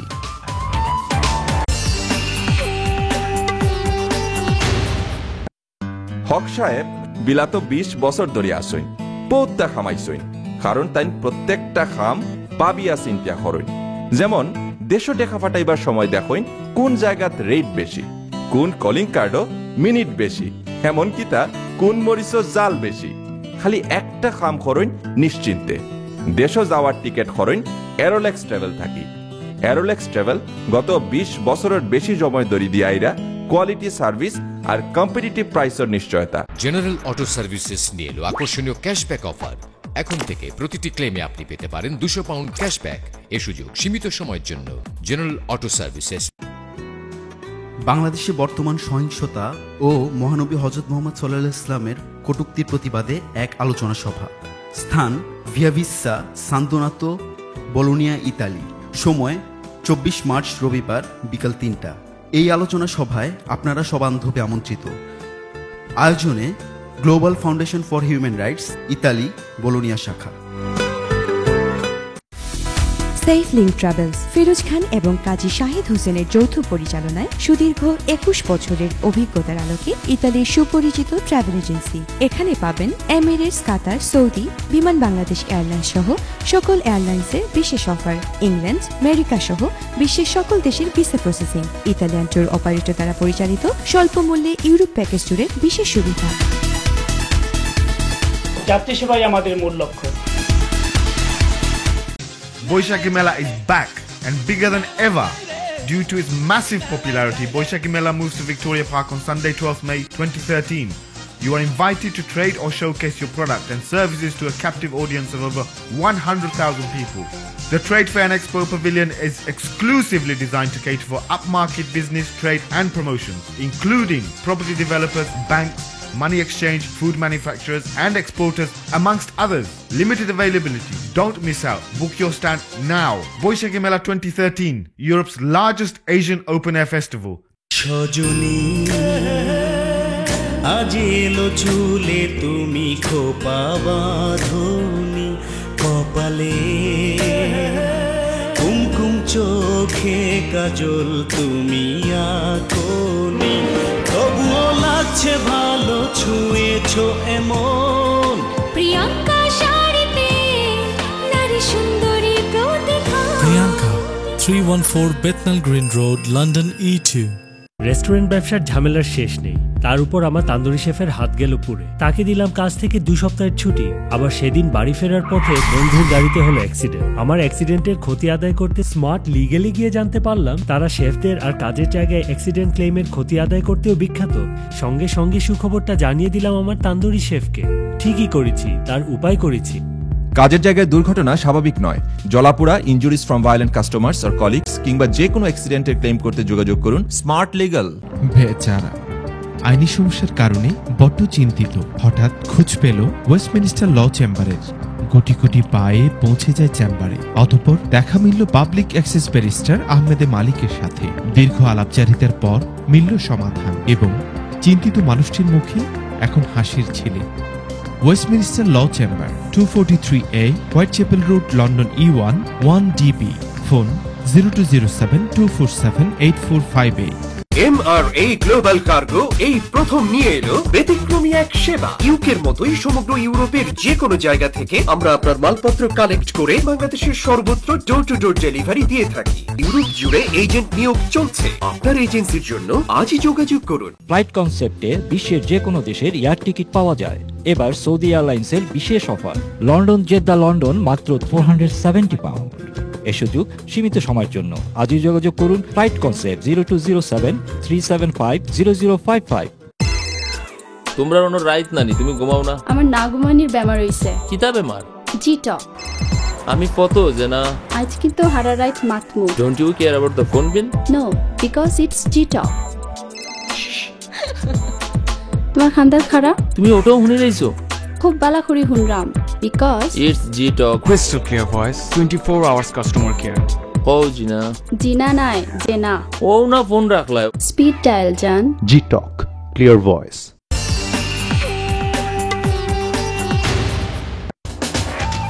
আপনারা দেখছেন ইসলামিক প্রশ্নোত্তরমূলক অনুষ্ঠান জীবন জিজ্ঞাসা উইথ এনটিভি। আসমান সুন্দর, জমিন সুন্দর, সুন্দরী সুন্দরী পাল্লা, জানি না কত সুন্দর তুমি আল্লাহ। সালামু আলাইকুম রহমতুল্লাহি ওয়াবারাকাতু। প্রিয় ভাই বোনেরা, আমরা আবারও ফিরলাম আমাদের প্রিয় অনুষ্ঠান জীবন জিজ্ঞাসাকে সাথে করে। আশা করছি আপনারা আমাদের সাথে আছেন। তৃতীয় সেগমেন্ট যথারীতি আমাদের আলোচনার জন্য বরাদ্দ থাকে। আমরা আলোচনায় চলে যাচ্ছি। আজকের আলোচনার বিষয় হচ্ছে ড্রেস অফ তাকওয়া। এই চমৎকার বিষয়ের উপর আলোচনা রাখছেন আমাদের সম্মানিত মেহমান শেখ মাহমুদুল হাসান। জাযাকুমুল্লাহ খাইরান। আলহামদুলিল্লাহ রাব্বিল আলামিন ওয়াসসালাতু ওয়াসসালামু আলা সাইয়্যিদিল আমবিয়া ওয়াল মুরসালিন ওয়া আলা আলিহি ওয়া আসহাবিহি আজমাইন। সুপ্রিয় দর্শক, আজকের যে বিষয়টি সেটা হলো আমাদের পোশাক নিয়ে। পোশাক বলতে আমরা কী ধরনের পোশাক পরিধান করব, অথবা পোশাকের যে নিত্য নৈমিত্তিক যেসব ডিজাইন ফ্যাশন বাজারে আসে সেগুলো সম্পর্কে কোনো ধারণা দেওয়ার জন্য আজকের প্রোগ্রাম নয়। ভিন্ন রকম একটা পোশাকের কথা বলবো আমরা। যেই পোশাকের কথা আমরা সূরা আল আরাফ, কোরআনে কারীমের 7ম সূরা 26 এবং 27 নম্বর আয়াতে আল্লাহ তাআলা আমাদেরকে ড্রেসিং সম্পর্কে বলেছেন, ভিন্ন একটা ড্রেসের কথা বলেছেন। সাধারণত আমরা মানুষ এবং অন্যান্য প্রাণীর মধ্যে কি পার্থক্য? অনেক পার্থক্যের মধ্যে একটা গুরুত্বপূর্ণ পার্থক্য হলো যে আমরা আমাদের শরীরকে আবৃত করি। মানুষ যেই ধর্মেরই হোক, যেই চিন্তারই হোক, কিছু না কিছু অংশ হলেও সে আবৃত করে। আরেকজনের সামনে কাপড় ছাড়া কখনো সে যায় না। তাহলে আবরণ, পোশাক, এটা হচ্ছে মানব সভ্যতার একটা বৈশিষ্ট্য। আল্লাহ তাআলা সেটাই বলেন, ইয়া বানি আদম কদ আনজালনা আলাইকুম লিবাসান। হে আদম সন্তানেরা। তাহলে এটা শুধু মুসলমানের জন্য না, এটা আদম সন্তান যারাই আছে, আদম সন্তান ছেলে মেয়ে যারা আছে, পৃথিবীর যত মানুষ আছে, মানবতা, তাকে উদ্দেশ্য করে আল্লাহ বলেন কদ আনজালনা আলাইকুম লিবাসান, তোমাদের জন্য আমি কিন্তু লিবাস দান করেছি, পোশাক দিয়েছি। তাহলে পোশাক এটা আল্লাহ আমাদেরকে দিয়েছেন এবং বলেন যে এই পোশাকটা দুটি কারণে আমি দিয়েছি। একটা হলো ইউআরি সাওআতিকুম, যে তোমাদের লজ্জাকে আবরণ করার জন্য, আবৃত করার জন্য আমি এই পোশাকটি দিয়েছি, একটা উদ্দেশ্য। তাহলে পোশাকের উদ্দেশ্য হচ্ছে আমাদের লজ্জা যেন আবৃত থাকে। এমন কিছু যেন আমরা খুলে না ফেলি যেটা খুললে আমাদের খুবই মনকষ্ট হবে। সাওআতিকুম এটা বলা হয় যে জিনিসটা খুলে গেলে মানুষ খুবই কষ্ট পায়, এই জিনিসটা যেন আবৃত থাকে, সেজন্য কিন্তু আমি তোমাদেরকে লেবাস দিয়েছি। তাহলে লেবাস পরার পোশাক আমরা যারাই পোশাক পরব, আল্লাহ বলছেন প্রথম উদ্দেশ্য হলো যেন আমাদের লজ্জা আবৃত থাকে, এমন কিছু যেন প্রকাশ না পায় যেটাতে আমরা কষ্ট পাব, এরকম যেন, এই কারণেই আল্লাহ দান করেছে। তাহলে এই প্রথম উদ্দেশ্যটা আমরা যেই রকমই পোশাক পরি না কেন আমাদেরকে খেয়াল রাখতে হবে। এখন কেউ যদি এমন একটা পোশাক পরিধান করলো এত পাতল যে পোশাক পরিধান করেও ভিতরের অবয়বগুলো প্রকাশ পেয়ে গেল, অথবা এত টাইট যেটার কারণে শরীরের যে লজ্জাকে ঢাকার জন্য আল্লাহ লিবাস দিয়েছে, পোশাক দিয়েছেন, সেটা ফুটে উঠল, এই দুটাই আল্লাহ যে উদ্দেশ্যে আমাদেরকে লেবাস দিয়ে আমাদেরকে অন্যান্য জন্তুদের থেকে পৃথক করতে চেয়েছেন সেই উদ্দেশ্যটা ব্যাহত হবে। আল্লাহ নবী অনেক আগেই আমাদেরকে সতর্ক করেছেন। তিনি বলেছেন যে আমি দুই শ্রেণীর ব্যাপারে তোমাদেরকে সতর্ক করি, আমি তাদেরকে দেখিনি, আল্লাহ নবীর যুগে তারা ছিল না, আমি দেখিনি, তবে তারা কিয়ামতের আগে অবশ্যই আসবে। তারা এমন দুটো শ্রেণী যারা তো জান্নাতে যেতে পারবে না, বরং জান্নাতের যে গ্রান, জান্নাত থেকে 500 মাইল দূরে থাকতে যেটা পাওয়া যায় ওই গ্রানটুকু তারা অনুভব করতে পারবে না, অর্থাৎ খুবই জঘন্য। ওই দুই শ্রেণীকে, একটা শ্রেণী হবে যাদের হাতে চাবুকের মতো থাকবে, লাঠির মতো থাকবে, এবং মানুষকে নির্যাতন করবে। এই ব্যক্তিগুলো যাদের কাছে পাওয়ার থাকবে, এটা লাঠির মতো থাকবে, এবং আল্লাহ নবী বলেছেন যেমন গরু কিংবা উটের যে লেজ থাকে ওই পরিমাণ, অতটুকু লম্বা, এরকম হাতে লাঠি থাকবে, মানুষের উপর নির্যাতন, ট্যাক্স আদায় করতে গিয়ে নির্যাতন করবে, অথবা পথে ঘাটে নির্যাতন করবে, অর্থাৎ আইন শৃঙ্খলা বাহিনী এরকমও হবে যারা মানুষের উপর অকথ্য নির্যাতন করবে। এই শ্রেণীর ব্যাপারে আল্লাহ নবী সতর্ক করেছেন যে তারা তো জান্নাতে যাবেই না, বরং জান্নাতের গ্রান্টুকু পাবে না। কারণ সাধারণ মানুষ আরেকজনকে নির্যাতন করাটা সহজ না, কিন্তু যাদের হাতে পাওয়ার আছে তারা আরেকজনকে সহজে নির্যাতন করতে পারে। আইনি পোশাক দিয়ে অন্যকে নির্যাতন করাটা সহজ, আইনের লাঠি দিয়ে বেআইনি কাজ করাটা, নির্যাতন করাটা, সাধারণ মানুষ, নিরীহ মানুষকে কষ্ট দেওয়াটা সহজ। এই জন্য আল্লাহ নবী বলেছেন খুবই সতর্ক, এই শ্রেণী যদি এই অন্যায় করে আল্লাহ তাআলা এত নারাজ হবেন তাদের উপর যে জান্নাতে যাওয়া তো দূরের কথা, জান্নাতে গ্রান্টুকু তারা পাবে না। আরেকটা শ্রেণী কি, যারা হবে কাসিয়াতুন আরিয়াতুন মাইলাতুন মুমিলাতুন, কয়েকটা বলেছেন, ওই মহিলারা যারা পোশাক পরবে কিন্তু পোশাক পরার পরেও তারা উলঙ্গ, পোশাক পরিধান করেছে, কাপড় পরিধান, শাড়ি অথবা অন্য কিছু পরিধান করেছে, পোশাক পরেও তারা উলঙ্গ। মাইলাতুন মুমিলাতুন, অন্যকে আকর্ষণ করা তাদের উদ্দেশ্য, যে আমার দিকে সকলে তাকাক, দেখুক আমার পোশাকটা, এবং তারাও অন্যের প্রতি আকৃষ্ট হওয়ার চেষ্টা করে। এবং রুউসুহুন্না, তাদের মাথাকে, চুলগুলোকে, এটা হতে পারে যে এটা বানোয়াট চুল, আলগা চুল দিয়ে, অথবা নিজস্ব চুলকে এত ফুলিয়ে ফাঁপিয়ে করে যেন উটের পিঠে যেমন উঁচু একটা জায়গা থাকে ওই রকম করে বানিয়ে রাখে, বড় আকারে খোপা, অথবা লোক প্রদর্শন, শো অফের যে খোপাগুলো তারা করে। এইরকম মহিলাদের ব্যাপারে আল্লাহ নবী সতর্ক করেছেন যে তারা জান্নাতে যাওয়াতে দূরের কথা গ্রাণও পাবে না। কারণ এরকম মহিলাদের কারণে সমাজে যেখানেই তারা যায় অন্যরা তাদের দিকে তাকায়, এবং মানুষের, পুরুষদের বা অন্য মহিলাদের নানা রকম খারাপ চিন্তা আসতে পারে। এই যে একটা সমাজে যে একটা বিষ ছড়াচ্ছে, অনৈতিকতা ছড়াচ্ছে, এটার কারণে আল্লাহ তাদের এই দুই শ্রেণীর ব্যাপারে আল্লাহ নবী সতর্ক করেছেন। তাহলে এক নম্বর হলো লিবাস, যে পোশাকটা আমরা পরবো সেটা যেন আমাদের লজ্জা, আমাদের মডেস্টির একটা সিম্বল হয়, আমাদের মডেস্টিকে যেন সেটা আবৃত করে। দ্বিতীয় কারণ ওয়ারিশা, আমি তোমাদেরকে পোশাক দিয়েছি যাতে করে তোমাদের সৌন্দর্য বিকশিত হয়। পোশাক পরার পরে একটা মানুষের যে রূপ বেরিয়ে আসে, পোশাক ছাড়া সেটা খুবই কুরুচিপূর্ণ থাকে।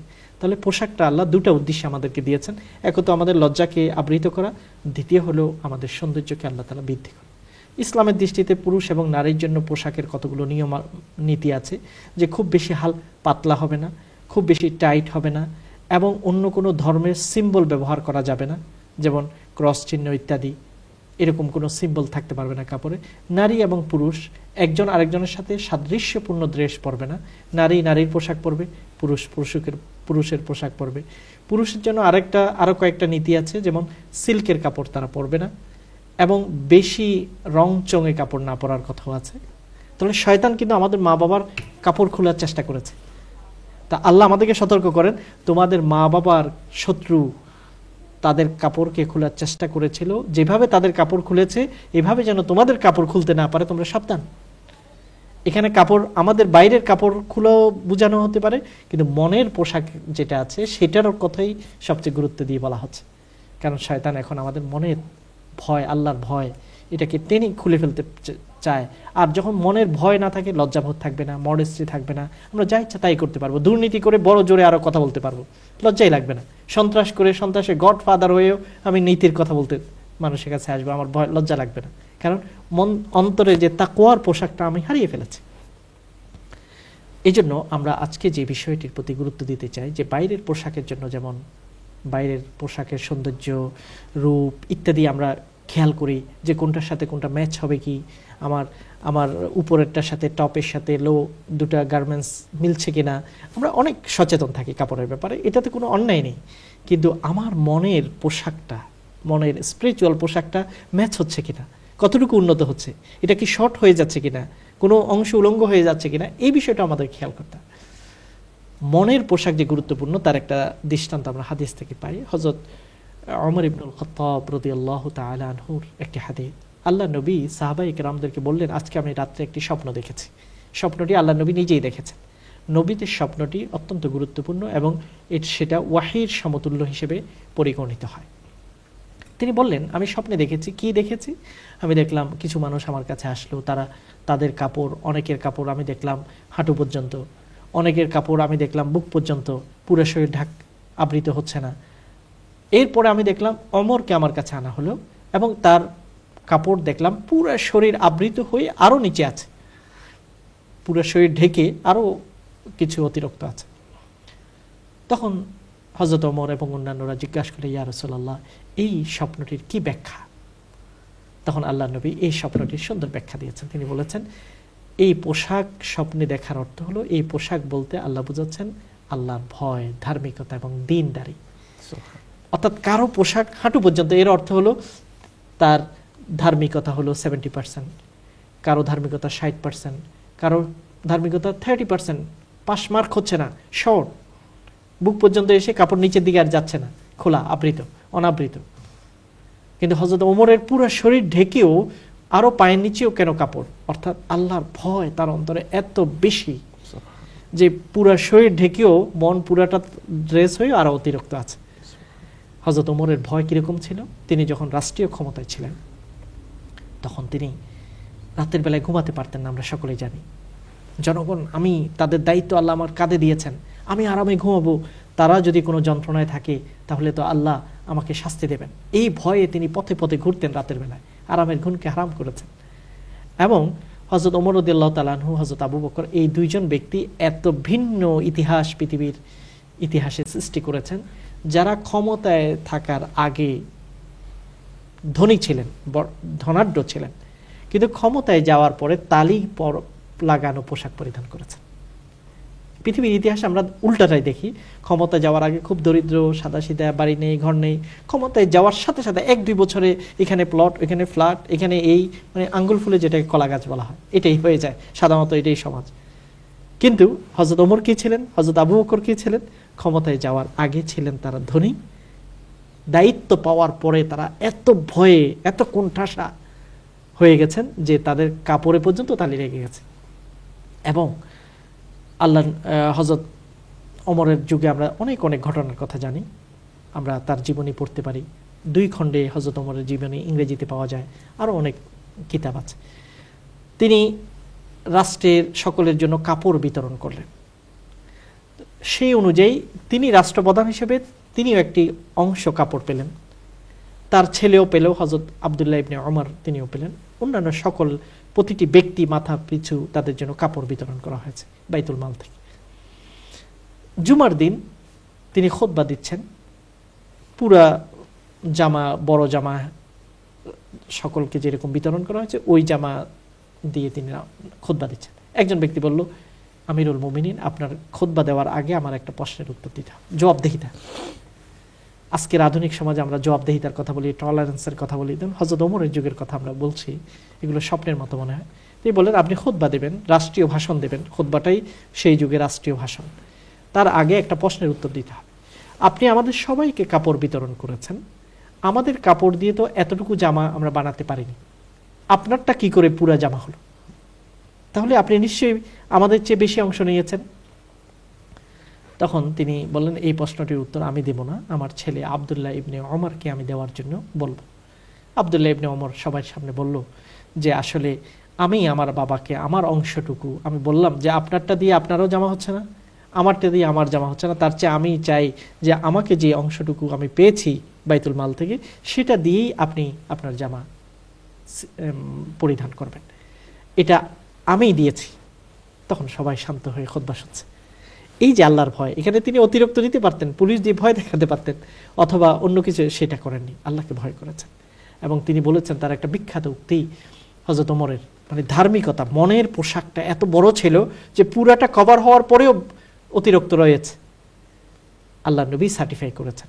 তিনি বলেছেন তার বিখ্যাত উক্তি, আল্লাহ আমাকে রাষ্ট্রীয় ক্ষমতা দিয়েছেন, আমার ক্ষমতায় থাকা অবস্থায় ফুরাত নদীর তীরে, শত শত মাইল দূরে মদিনা থেকে ফুরাত নদীর তীরেও যদি একটা কুকুর না খেয়ে মারা যায়, আল্লাহ আমাকে আল্লাহর কোর্টে দাঁড় করাবেন যে এই কুকুরটা তোমার আমলে না খেয়ে কি করে মারা গেল।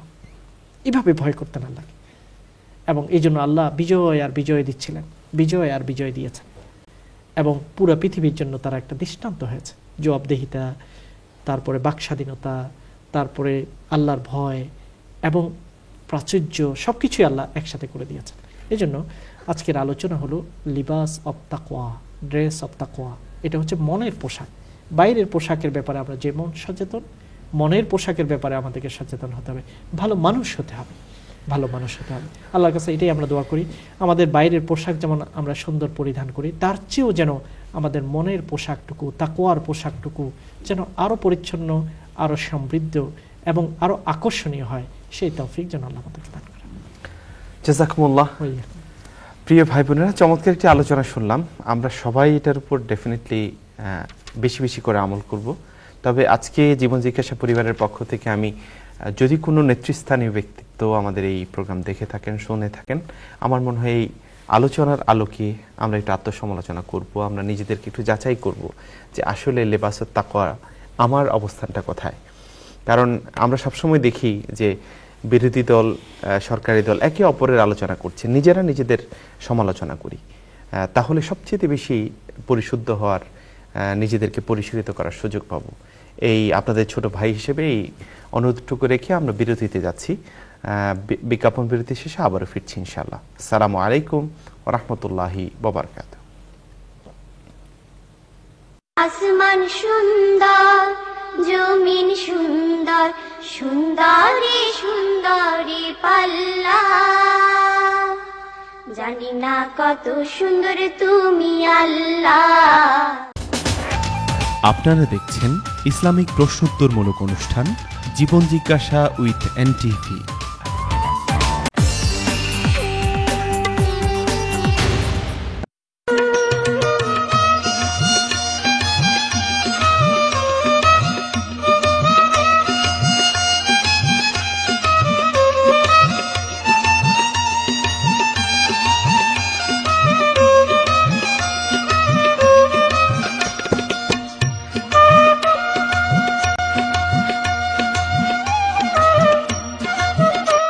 Bangla Station, 207 Lodges Road, Lodges, Birmingham.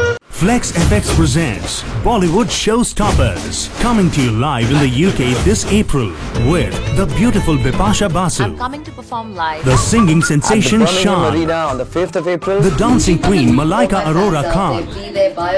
And the rock star Atif 7th of Aslam. April 2013. Supported by Polyflex. Be there 5th April at LG Arena Birmingham and 7th April at the O2 London. Book now. Bollywood Showstoppers 2013. Life is full of problems and worries. And if you are a businessman, stress could put you into more difficulties. Let Mahbub & Co Accountants take care of your accounting needs so that you have at least one worry less. Whatever your business is, whether you are self-employed, landlord or limited company, contact us for our friendly, competent advice and service. We are a team of dedicated professionals. We are Mahbub & Co accountants. Remember, it's never too late to make things right, and you are never too far for our help and advice. MRA global মানির সৌজন্যে আজকের currency rate. তোমার আঁচলে স্বপ্ন গাথা, তোমাকে নিয়ে ছবি আঁকা, তোমাকে ঘিরে প্রথম আমার স্বপ্ন দেখা। Pooja Silk House, specialist in sarees and suits. তোমাকে চাই, তোমাকে চাই, Pooja Silk House. Welcome to Venue Central.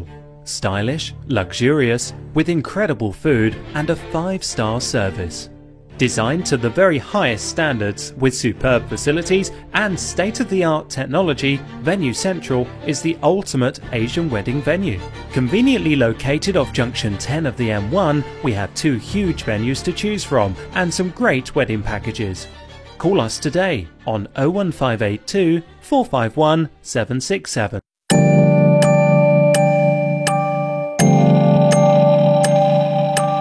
Rod Jewelers, the designer jewelry palace in Green Street. Our 22-carat gold rings, bangles and thousands of jewelry sets have been hand-selected to ensure the latest trend to make you look very special. We are specialists in diamond engagement rings. Rod Jewelers 0208 471 0333. Oldham সোনালী সুপারমার্কেটের 3 বছর পূর্তি উপলক্ষে বিশাল sell চলবে 24 March থেকে 7 April পর্যন্ত।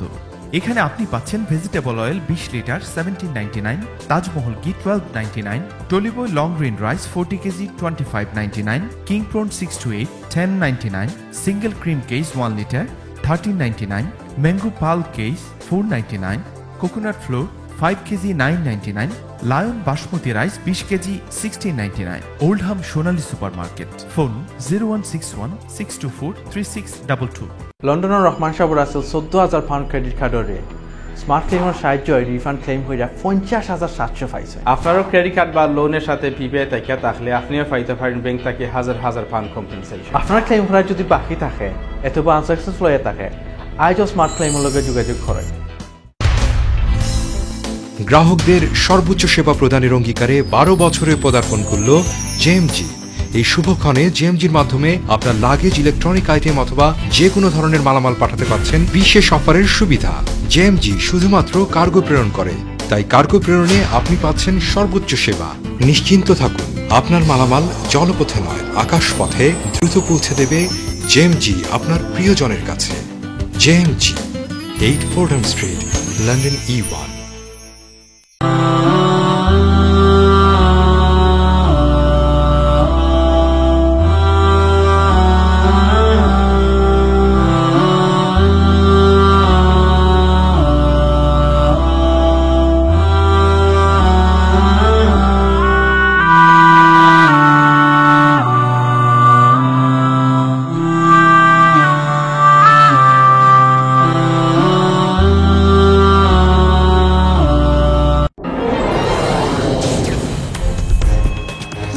UK households are struggling to pay bills or are sinking further into debt. The outstanding personal debt in the UK is more than £1.4 trillion. The Office for Budget Responsibility predicts that total household debt will reach £2 trillion by 2017. UK banks and building societies write off in excess of £5 billion of loans. As a consumer, you could be eligible for government legislation that allows you to write off debt you can't afford to pay. So if you are struggling with debt and need professional help and advice, contact Victor Stone. Victor Stone Financial Management. Call us on 0845 050 4541 and you could free yourself from debt. Butterfly Fashion, Jewelry and Accessories. এখন আপনাদের পাশে শ্যাডওয়েলের Watney মার্কেটে তরুণীদের সব ধরনের accessories যেমন fashion jewellery, cosmetics, trinkets, hair accessories, leather goods, perfume এবং gift পাবেন এখানে। সময়ের সাথে তাল মিলিয়ে আপনার প্রতিদিনের ফ্যাশনকে আরো প্রাণবন্ত করে তুলতে আজই আসুন বাটারফ্লাইয়ে। 22 Watney market, শাডওয়েল, London E1 3PP। সংসারের সব সময় টানাটানি, লোন, কার্ড বিল, মর্গেজ, নতুন কিচেন, ভাবছেন কিভাবে? না, লটারি না, হাজবেন্ডের ব্যাংক থেকে রিফান্ড এনে দিয়েছে স্মার্ট ক্লেম, 15,000 পাউন্ড পেয়েছেন। আপনার রিফান্ড ক্লেমের জন্য আজই স্মার্ট ক্লেমে যোগাযোগ করুন।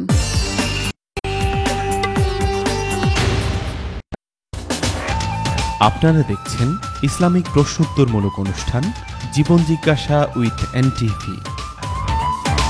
আসমান সুন্দর, জমিন সুন্দর, সুন্দরী সুন্দরী পাল্লা, জানি না কত সুন্দর তুমি আল্লাহ।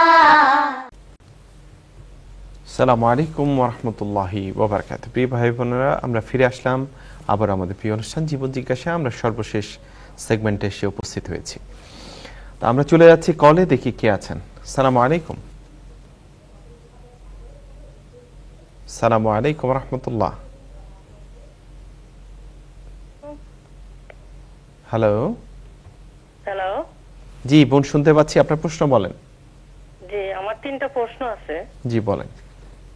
হ্যাঁ, আমার প্রথম প্রশ্ন হলো, বাংলাদেশে আমার কিছু টাকা আছে ইসলামিক ব্যাংকে। জি। ওই টাকা থেকে যে লাভগুলো আসে সেই লাভগুলো আমি মাদ্রাসার মধ্যে দিয়ে দিই, সেগুলোর উপর কি কোনো জাকাত আসবে?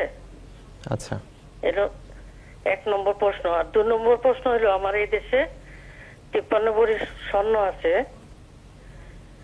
সেই স্বর্ণগুলোর উপর কতটুকু জাকাত আসবে আমাকে একটু বললে ভালো হতো। আচ্ছা।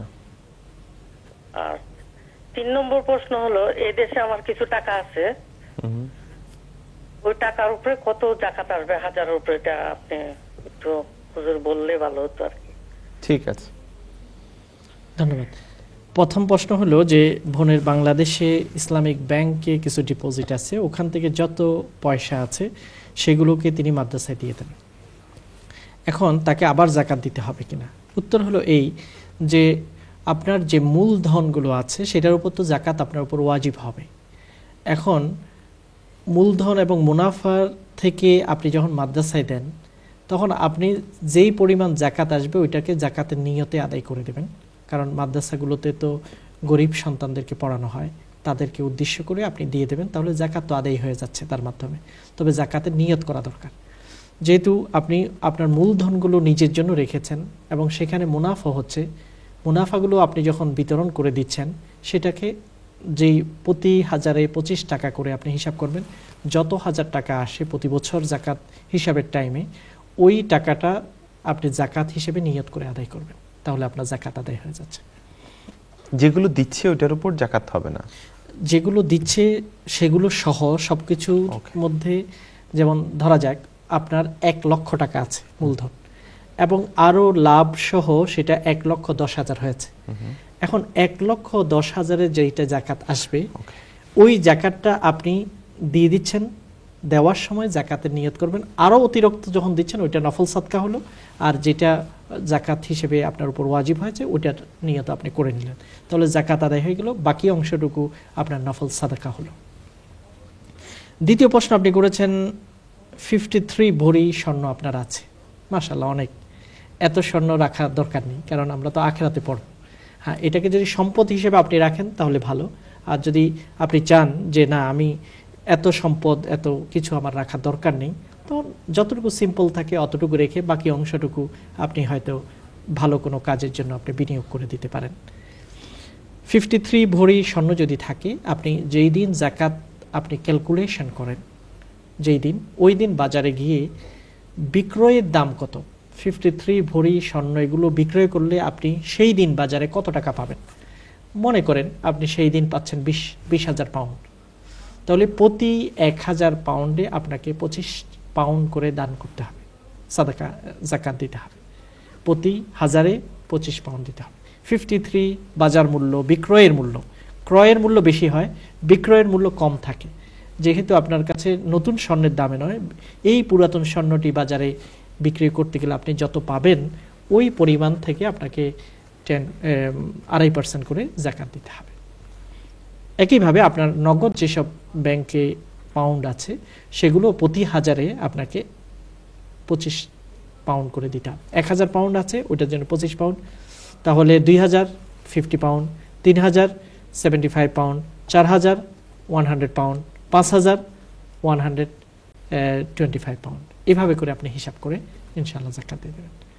আল্লাহ তাআলা আমাদের সবাইকে যাকাতের ব্যাপারে সচেতন হওয়ার এবং আল্লাহ যে সম্পদের নিয়ামতগুলো আমাদেরকে দিয়েছেন ওই নিয়ামতের ব্যাপারে সচেতন হওয়ার তৌফিক দান করুন। আমাদের যত ভাই বোনরা আছেন, অনেকে আগের জেনারেশনের যারা আছে, তারা যখন আসছিলেন খুব অল্প পয়সা নিয়ে এইখানে এসেছেন, আল্লাহ তাআলা তাদেরকে অনেক বরকত দিয়েছেন, এখানে করেছেন ওখানে করেছেন, দেশে সম্পত্তি, তারা হয়তো দুনিয়া থেকে বিদায় নিলে এগুলো ছত্রভঙ্গ হয়ে যাবে। তার চেয়ে এই ধরনের অনেকে পরামর্শ আমাদের কাছে চান যে কী করা দরকার। আমরা তাদেরকে অনুরোধ করবো, যাদেরকে আল্লাহ অনেক সম্পদ দিয়েছেন, আপনি সেগুলোকে নিজের আয়ত্তে নিয়ে আসুন, এনে সেগুলোকে আপনার যে কোনো নির্ভরযোগ্য কোনো ব্যক্তির মাধ্যমে আপনার পরেও যেন দিনের কাজ ওই পয়সা দিয়ে চলে। এটা দিয়ে এরকম অনেকের আছে 100 200 300 400 500 1000 পাউন্ড আছে, তিনি জোগাড় করতে পারবেন। তাহলে সেগুলো দিয়ে যদি আপনি একটা ট্রাস্টের মতো করে যান এবং সেটা দিয়ে যেন একটা মাদ্রাসা চলে, মসজিদ চলে বা দিনের বড় বড় কাজ হয়, তাহলে কিন্তু আপনি সওয়াব পাবেন। আর কিন্তু এদিক ওদিক রেখে গেলেন, সব মানুষের হাতে চলে গেল, তাহলে হয়তো সেখান থেকে আপনি কিছুই পেলেন না। এই জন্য বুদ্ধিমান তারাই যারা মৃত্যুর আগে আল্লাহর প্রদত্ত সম্পদগুলোকে সঠিকভাবে এমনভাবে দিয়ে যেতে পারে, এমনভাবে ব্যয় করতে পারে যাতে মৃত্যুর পরেও তাদের আমল বন্ধ না হয়। আল্লাহ যেন সেই তৌফিকটুকু তাদেরকে দান করেন। আমিন সুম্মা আমিন। আমরা পরবর্তী কলে চলে যাচ্ছি, দেখি কে আছেন। আসসালামু আলাইকুম। ওয়ালাইকুম আসসালাম। জি ভাই, আপনার প্রশ্ন বলবেন। জি মাহমুদ ভাই, আসসালামু আলাইকুম ওয়া রাহমাতুল্লাহ। আমার 3টা প্রশ্ন।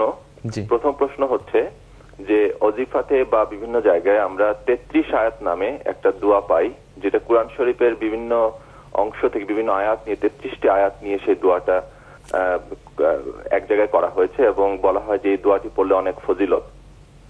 আমার প্রশ্ন হচ্ছে যে এই দোয়াটা পড়লে আসলেই অনেক ফজিলত আছে কিনা, না এর মধ্যে কোনো বেদাত হওয়ার সম্ভাবনা আছে, এটা একটা প্রশ্ন।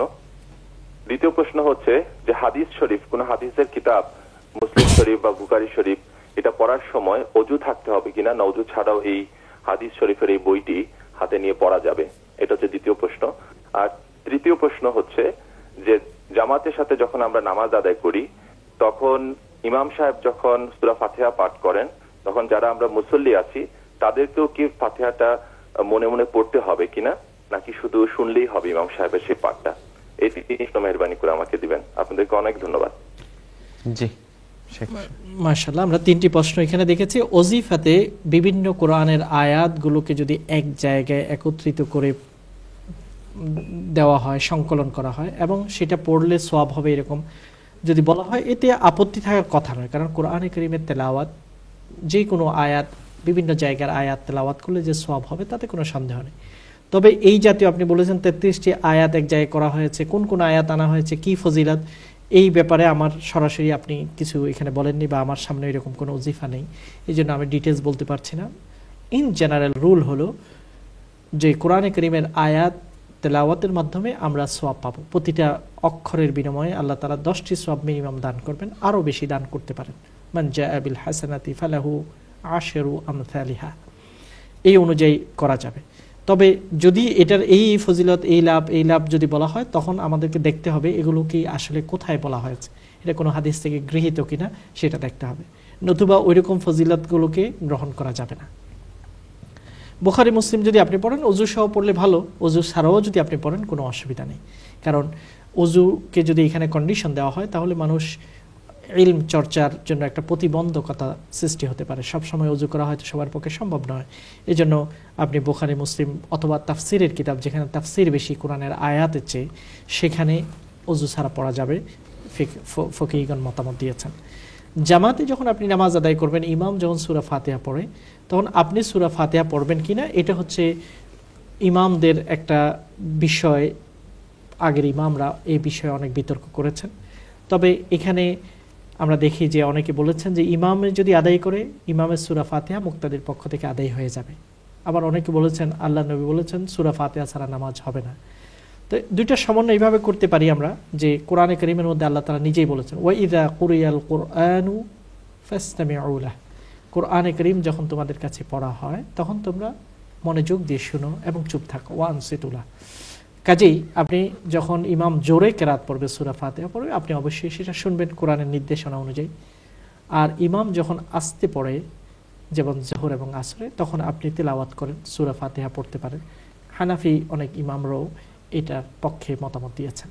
কাজে দুইটার সমন্বয় আপনি এইভাবে করতে পারেন। ধন্যবাদ। জি, এক বোন প্রশ্ন করেছেন ইমেইলে, সেই ইমেইলটা জি আমাদের হাতে সময়ও কমে গেছে, আমরা একটু সেই বোনটা প্রশ্ন করেছেন যে কোনো কারণে হয়তো ওনার হাজব্যান্ড ছাড়াছাড়ি হয়েছে অথবা ইন্তেকাল করেছেন, কিছু একটা হবে, ওইটা উনি ক্লিয়ার করেননি। এই সময় উনি প্রেগনেন্ট, এখন ওনার এই প্রেগন্যান্সি অবস্থায় বিয়ে জায়েজ হবে কিনা? যদি তালাক হয় অথবা স্বামী যদি মারা যায় প্রেগন্যান্সি অবস্থায়, তখন কখনোই বিবাহ করা, নতুন করে বিবাহ করা জায়েজ হবে না যতক্ষণ পর্যন্ত বাচ্চা ডেলিভারি না হয়। বাচ্চা যখন ডেলিভারি হবে তখনই তার ইদ্যত বা ওয়েটিং পিরিয়ডটা শেষ হবে, তখনই তিনি অন্য কাউকে বিবাহ করতে পারেন, এর আগে অন্য কাউকে বিবাহ করা জায়েজ হবে না। জি, আমাদের দোয়াতে চলে যেতে হবে।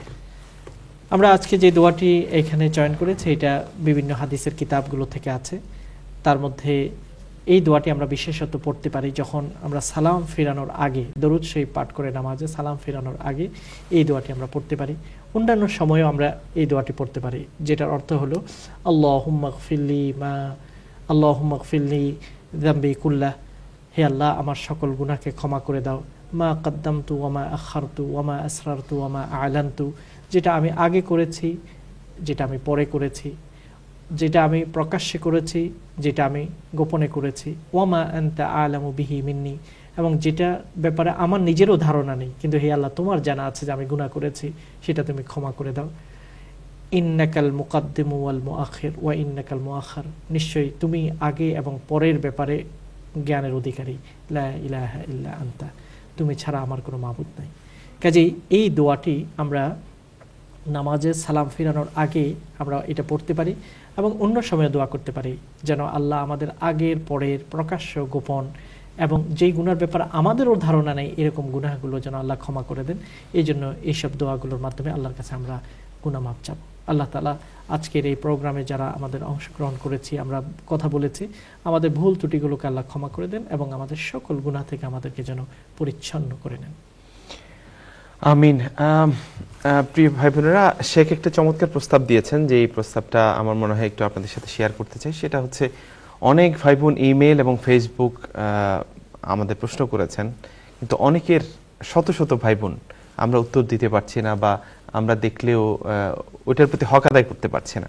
এই জন্য আমরা জীবন জিজ্ঞাসার একটি পর্ব ডেডিকেটেড করতে হয়, যেটা আমরা রেকর্ড করবো ইনশাআল্লাহ। সেটা হচ্ছে শুধুমাত্র আপনাদের ইমেইলের উত্তর দিব যেগুলো অলরেডি এসে গেছে এবং ফেসবুকের প্রশ্নগুলোর উত্তর দিব ইনশাআল্লাহ। তাহলে আমরা হয়তো একটু এগিয়ে যেতে পারবো। তো আশা করছি সেই পর্ব খুব শীঘ্রই আপনারা দেখতে পাবেন। এবং জীবন জিজ্ঞাসা শুরু হয়েছে মসজিদ ভিত্তিক, আপনারা অনেকেই দেখতে পাচ্ছেন এবং আমাদের অনেকগুলো দাওয়াতও আমরা পাচ্ছি। আমরা চাচ্ছি যে মসজিদগুলো এরকম আমাদের এক্সটেন্ডেড জীবন জিজ্ঞাসা বা আউটডোর জীবন জিজ্ঞাসা করতে চান, তারা আমাদের এনটিভিতে যোগাযোগ করতে পারেন, আমাদের ইমেল অ্যাড্রেসে পাঠাতে পারেন আপনাদের। আমরা তখন আমাদের শুটিং বা আমাদের ভিজিটের ডেট ফিক্স করবো ইনশাআল্লাহ। আমরা যেতে চাই এখন সরাসরি আমাদের দর্শক বা আমাদের ভাই বোনদের কাছাকাছি। আল্লাহ যেন আমাদেরকে এই দুইটি নতুন বিষয়ে সুন্দরভাবে করার তৌফিক দান করেন। আপনাদের কাছে ভুল ত্রুটির জন্য ক্ষমা চেয়ে, আল্লাহর কাছে ক্ষমা চেয়ে আমরা আজকে জীবন জিজ্ঞাসা সেখানে শেষ করছি। এখানে যে কতগুলো শিক্ষণীয় বিষয় আছে সেগুলো আল্লাহ যেন আমাদেরকে প্রথমে, তারপরে আমাদের সবাইকে আমল করার তৌফিক দেন। ওমা তৌফিকি ইল্লা বিল্লাহ। আসসালামু আলাইকুম ওয়া রাহমাতুল্লাহি ওয়া বারাকাতুহু। দুনিয়া সুন্দর, মানুষ সুন্দর, আসমান সুন্দর, জমিন সুন্দর, সুন্দরী সুন্দরী পাল্লা। জানি না কত সুন্দর তুমি আল্লাহ।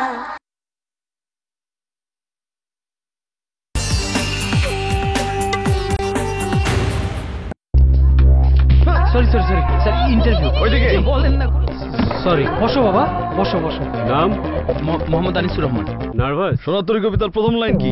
পানি খাবো প্রথম লাইন পানি খাবো। পাখি না কেন? বেনি আসো কলা কি? নিউটনের বাবার নাম কি? বাবা একটু প্রাণ ঝাল চালাচল খাও। স্যার আইজাক নিউটনের জন্ম 4 জানুয়ারি 1642, কার করার মতো 25 ডিসেম্বর 1643। তার বাবার নাম ছিল আইজাক নিউটন। তিনি ঝাল চানাচুর প্রাণে সাহস ঢোকায়। ব্রিটিশ ওয়েদারের উপর আমরা ভরসা করতে পারি না কেউই। এই রৌদ্র তো এই শীত, আর এই সমস্যার স্থায়ী সমাধান নিয়ে এসেছে স্কয়ার গ্লেজিং। আমরা নিশ্চয়তা দিচ্ছি high quality double glazed window and doors, সেই সাথে উন্নত মানের ডিজাইন, ম্যানুফ্যাকচারিং অ্যান্ড ইনস্টলেশনের সুবিধা। স্কয়ার গ্লেজিং দিচ্ছে 10 বছরের গ্যারান্টি। ফ্রি কোটেশনের জন্য আজই যোগাযোগ করুন 0208 594 8559।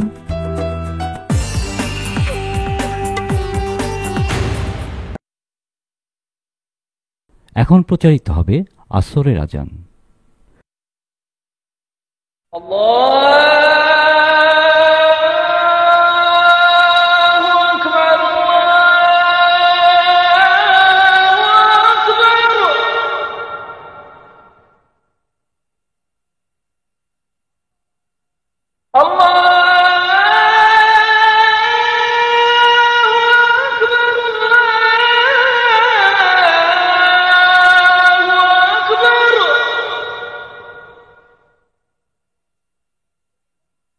أشهد أن لا إله إلا الله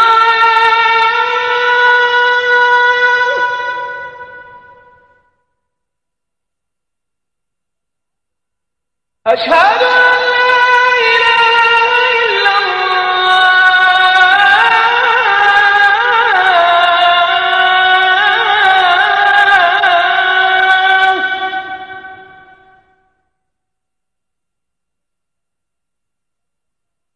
أشهد أن محمد رسول الله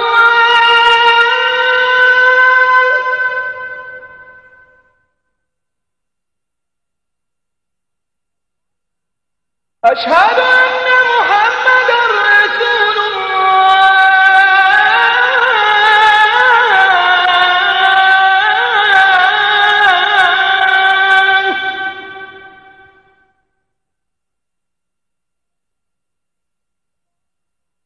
حي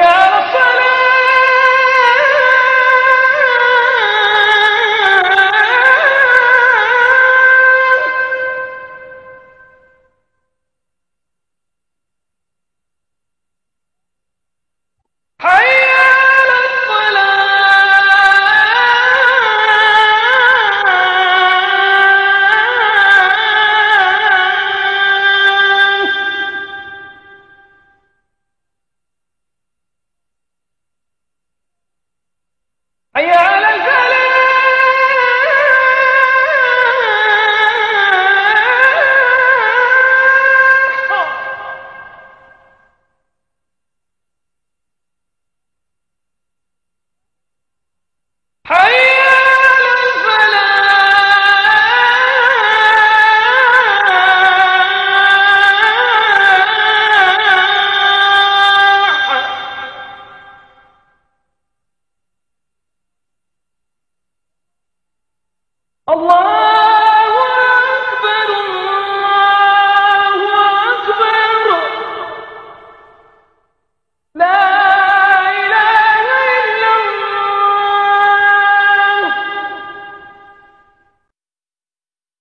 اللهم رب هذه الدعوة التامة والصلاة القائمة آت محمدا الوسيلة والفضيلة والدرجة الرفيعة وابعثه مقاما محمودا الذي وعدته وارزقنا شفاعته يوم القيامة إنك لا تخلف الميعاد.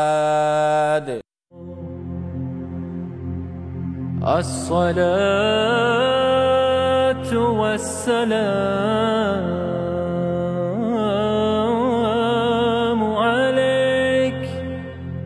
عليك يا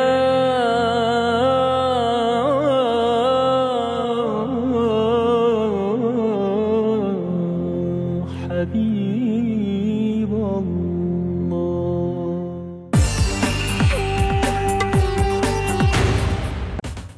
আপনারা দেখছেন এনটিভি, এরপর সন্ধ্যার খবর। The City Pavilion is nothing less than a 5-star experience. It provides the perfect backdrop for weddings and other celebrations. Our